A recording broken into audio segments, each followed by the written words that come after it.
बिस्मिल्लाहिर्रहमानिर्रहीम। अस्सलाम वालेकुम। इस्लामाबाद हाई कोर्ट पर जो हमला हुआ, दहशतगर्दों ने जो हमला किया, उसको 5वां रोज़ है, लेकिन अभी तक टोटल 8 मुबैना दहशतगर्द जो हैं वो गिरफ़्तार हुए हैं, जबकि 250 से 300 जो है वो उसमें मुलविस थे। 250 से 300 थे जिन्होंने हंगामा राई की थी।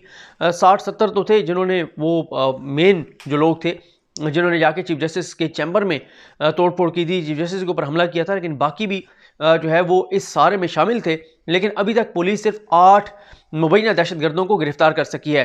उस पर बात करते हैं, लेकिन असल में आपको वजह बताता हूँ कि जो हमारे सोर्सेज बताते हैं वो ये बताते हैं कि पुलिस का और मुबैना दहशतगर्दों का आपस में मुकमुका हो चुका है, गठजोड़ हो चुका है। और उसकी वजह यह है कि इस्लामाबाद का जो कब्जा माफिया है, जो प्रॉपर्टी टाइकून है, 2 वो एक्टिव हो चुके हैं। एक नाम जो हमारे ज़राए बताते हैं वो ये बताते हैं कि मलिक रियाज साहब से जुड़ी हुई एक शख्सियत है, जो कि इस केस में मेन जो लोग हैं जो इस हमले में मुलविस थे, उनमें से एक शख्स जो है, एक मुबैना दहशतगर्द जो है, उसका तल्लुक मलिक रियाज के साथ है और कब्जा माफिया के साथ है। जिस वजह से पुलिस जो है वो ना सिर्फ ये कि गिरफ्तार नहीं कर पा रही और ना सिर्फ ये कि गिरफ्तार करना नहीं चाहती, बल्कि जो सबसे ज़्यादा एक तशवीशनाक बात है वो ये है कि पुलिस ऐसे वकला को गिरफ्तार कर रही है जिनका इस सारे मामले से कोई तल्लुक नहीं था।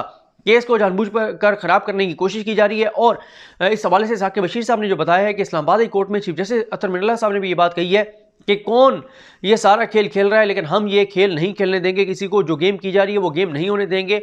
ये जो भी जिसने भी ये सारा कहीं पे प्लान किया है, इस प्लान को हम कामयाब नहीं होने देंगे।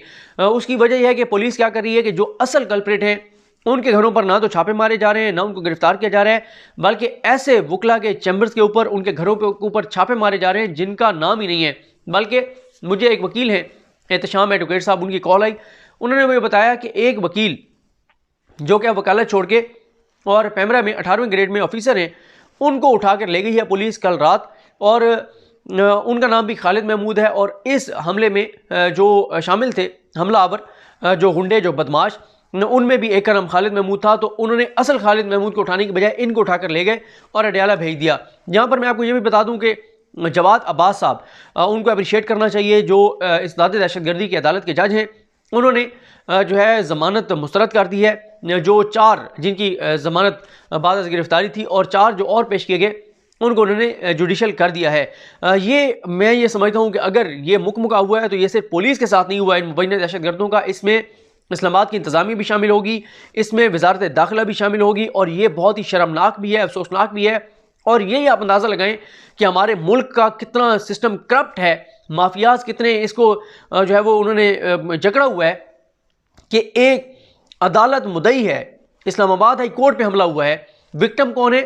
Chief justice Islamabad high court. लेकिन मुबैना दहशतगर्दों को अभी तक पुलिस पकड़ने में नाकाम है। और ये नहीं है कि नाकाम है, पुलिस करना चाहे 1 घंटे के अंदर अंदर सारों को गाड़ी में लंबा डाल के और ले आएगी। अगर कोई आम फर्द होता, कोई आम पाकिस्तानी होता, आम शहरी होता, तो पुलिस ने ऐसे गाड़ियों में लंबा डाल के लाना था। उनकी वो चित्रोल करनी थी कि देखने वाले हैरान रह जाते कि कितनी ये जालिम और दरिंदा हमारी फोर्स है। लेकिन ये वही हमारी पुलिस है जो सरकारी मुलाजमीन के ऊपर तो लाठीचार्ज करती है, तशद्दुद करती है, लेकिन उन निहत्ते सरकारी मुलाजमीन के ऊपर जो आम शहरी हों उनके साथ बदतमीज़ी करती है। कोई शरीफ आदमी थाने जाने के लिए तैयार नहीं है, हर शख्स थाने जाने से कतराता है। कोई काम आपका चंद एक ऑफिसर्स को छोड़ के बाकी जो है वो पैसे दिए बगैर नहीं होता। लेकिन यहाँ पे इतना बड़ा हमला हुआ, इतनी बड़ी दहशतगर्दी हुई, लेकिन पुलिस जो है वो गुंडियों को गिरफ्तार करने में मुकम्मल तौर पर नाकाम है। और वजह साफ जाहिर है, प्रॉपर्टी टाइकून एक्टिव है, कब्जा माफिया एक्टिव है। कब्जा माफिया में से कुछ लोग हैं जिनको इस्तेमाल करता है और उनको इस्तेमाल करके और उनसे अपना काम लिया जाता है और फिर उनको प्रोटेक्ट भी किया जाता है। और इस्लामाबाद में पहले ही इल्ज़ाम है कि यहाँ पर बड़ी बड़ी जो तरक्कियाँ और तकर्रियाँ हैं वो प्रॉपर्टी टाइकून जो है वो कराते हैं, क्योंकि उनका बरह रास्त मफाद शामिल होता है कब्जा माफिया का।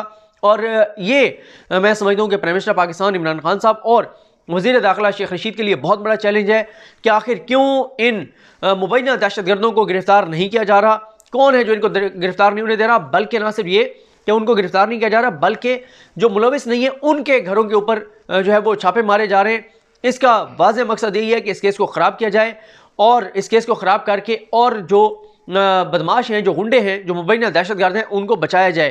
फयाज़ महमूद साहब से मेरी बात हुई, उन्होंने मुझे ये बताया कि जवाद अब्बास साहब की अदालत में हुकूमती वकील ने इनकी ज़मानत की मुखालफत की, ये बहरहाल एक अच्छी चीज़ है।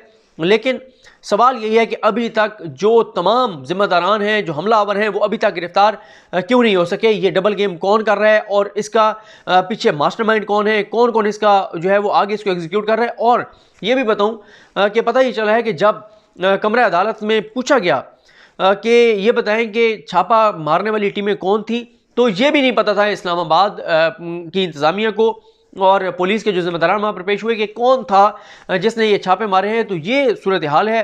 साथ जो दूसरी डेवलपमेंट है वो इंपॉर्टेंट है, वो ये है कि chief justice Islamabad high court Athar Mirza sahab ने 32 जो हमलावर हैं उनको जो कंटेम्प्ट ऑफ कोर्ट के नोटिस जारी किए थे, उसके लिए 5 उन्होंने बेंच बना दिए हैं और 18 फरवरी को 5 बेंचेस में 5 कोर्ट रूम्स में इन मुबैना दहशतगर्दों के खिलाफ तौहीन अदालत की कार्रवाई होगी।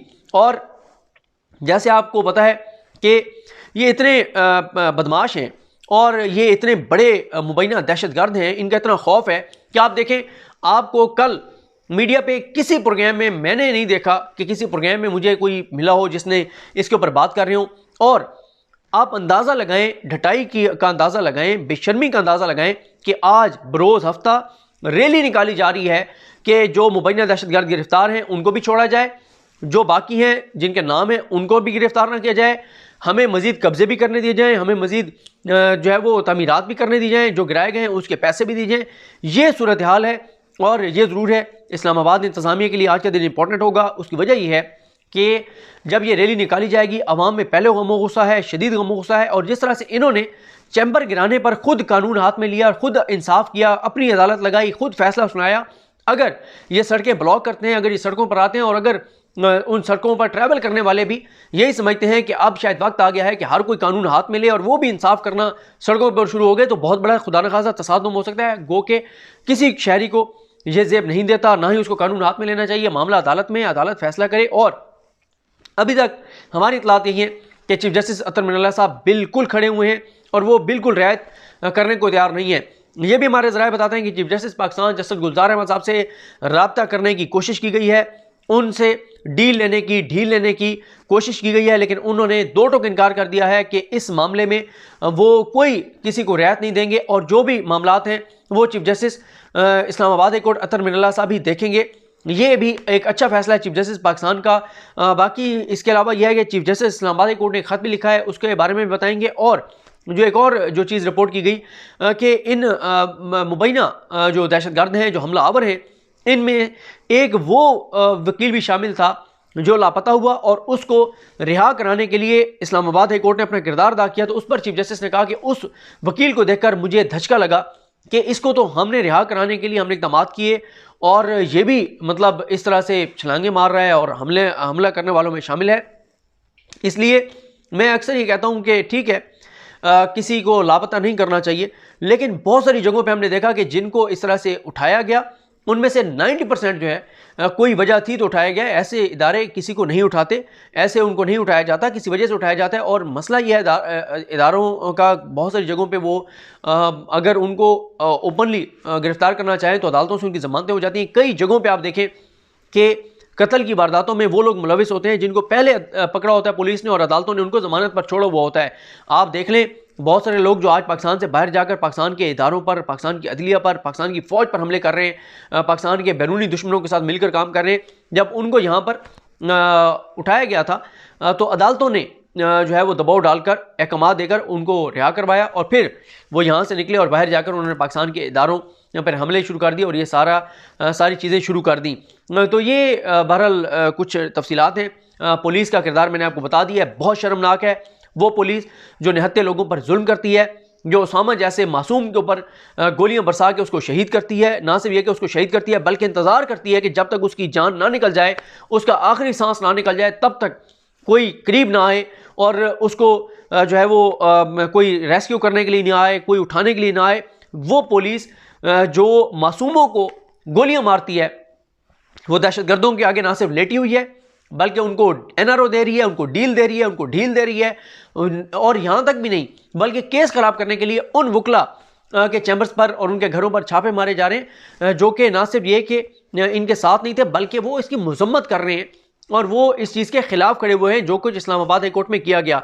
रियासत के लिए बहुत बड़ा सवाल ये निशान है कि शहर इक़्तिदार में इस्लामाबाद की अदलिया के ऊपर हमला हुआ, अदलिया मुद्दई है, चीफ जस्टिस विक्टिम है, लेकिन पुलिस जो है ये अंदाज़ा लगाएं पुलिस कितनी करप्ट है हमारी और किस हद तक कंप्रोमाइज्ड है और कितना इन्फ्लुएंस है हमारे प्रॉपर्टी टाइकून्स का हमारे इदारों के ऊपर कि अभी तक पुलिस जो है वो गिरफ्तार करने में ना सिर्फ ये कि नाकाम है, नाकाम नहीं कह सकते, करना ही नहीं चाहती, क्योंकि पुलिस की जो है वो एक तो डील भी हुई है और दूसरा ये है कि शायद पुलिस जो है पुलिस आपको पता है ऐसे मामलात में खूब पैसा भी बनाती है और फिर यहाँ पर पैसे से ज़्यादा प्रॉपर्टी टाइकून्स का एक वो सारे मामलात और फिर एक खौफ भी है कि जिन मुबैना दहशतगर्दों ने जाके चीफ जस्टिस के गिरबान से पकड़ लिया है तो वो मुबैना दहशतगर्द इनके साथ क्या करेंगे। तो ये हमारी पुलिस की औकात है, ये हमारी पुलिस की असलियत है और ये हमारा निज़ाम है, ये सूरत हाल है। आप खुद अंदाज़ा लगा लें अब इससे ज़्यादा क्या बात की जा सकती है। मुझे अपनी दुआ में याद रखें। अल्लाह करीम हम सब हामी नसरू। अल्लाह हाफ़िज़।